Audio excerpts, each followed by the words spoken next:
আসসালামু আলাইকুম প্রাণপ্রিয় বন্ধুরা, কেমন আছেন? আশা করি অনেক ভালো আছেন। আমি চলে এসেছি মুরগির মাংস রান্না নিয়ে। তো এখানে আমি প্যানে তেল গরম করতে দিয়েছিলাম, সেখানে তেল গরম হয়ে যাওয়াতে পেঁয়াজটা ছেড়ে দিয়েছি। এখন পেঁয়াজটা ভাজা ভাজা হয়ে গেছে।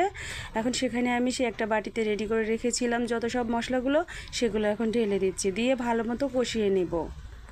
মশলাটা ভালোভাবে কষানো হয়ে গেলে তার মধ্যে আমি ধুয়ে রেখেছিলাম যে মাংসটা পানি ঝরাতে দিয়েছি, সেটা এখানে ঢেলে দিয়ে কষিয়ে ভালো করে নিব। তো দুঃখজনক ঘটনা একটা বলি যে আমাদের বাড়িটা লালপুর থানায় প্রায় শেষ সীমানায় ধরা যায়, আর বড়াই গ্রামটা শুরু। তো সেখানে আজকে কয়েন বাজারে একটা মর্মান্তিক দুর্ঘটনা ঘটেছে। একজন ভ্যান চালককে স্পটে ডেড, প্রাইভেট কার ঈশ্বরদী যাচ্ছিল, রাজশাহী থেকে আসছিল একটা কোম্পানির গাড়ি, সঙ্গে সঙ্গে সে মারা যায় সেখানেই। তো আসলে আমাদের নিরাপত্তা কোথায় আছে আমি একটুও বুঝতে পারছি না। স্কুলে নিরাপত্তা নেই, রোডে নিরাপত্তা নেই, বাসায় নিরাপত্তা নেই, কোথায় দেশের মধ্যে কি একটা হচ্ছে, আমাদের তো অনেক ভয় করতেছে। তো যাই হোক, আমার বিষয়টা দেখে অনেক খারাপ লাগলো। তারপরও কি আর বলবো, চলতে হয় ফিরতে হয়, এই আর কি। কোথাও বেরোতে গেলে হাই রোডের কথা শুনলেই তো আমার ভীষণ ভয় পায় এখন।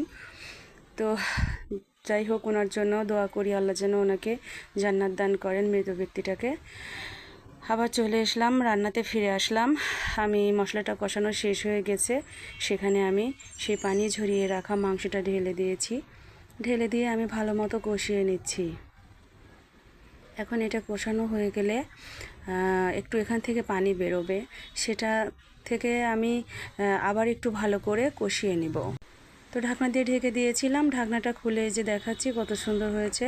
আমি নেড়ে চেড়ে নিচ্ছি, অনেক সুন্দর হয়েছে। আমি দুটো রান একদম আমান রেখেছি গোটা গোটা, আমার দুইটা মেয়ের জন্য। আমার দুই মেয়ে দুইটা রান খাবে। আমি যতবারই মাংস রান্না করি মুরগির, ততবারই মাংসের রানগুলো এমনটাই রেখে দিই।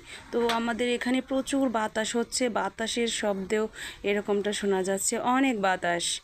আর আকাশটা মেঘাচ্ছন্ন, আবার কখনো রোদ, আবার অনেক বাতাস।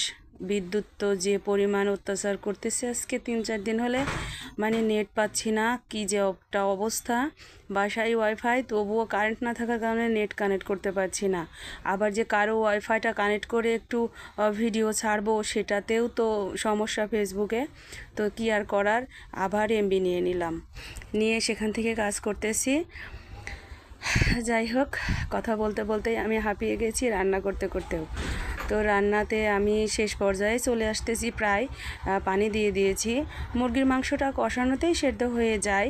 তো এই যে আমি দেখাচ্ছি, বলক উঠে এসেছে, বলক উঠে আর একটু পানিটা কমিয়ে গেলে আমি নামিয়ে নিব। কেননা আমার হাজব্যান্ড যে কোনো তরকারিতে ঝোল পছন্দ করে, আর আমি আবার ঝোল পছন্দ করি না। দুইজনের দুই রকম পছন্দ।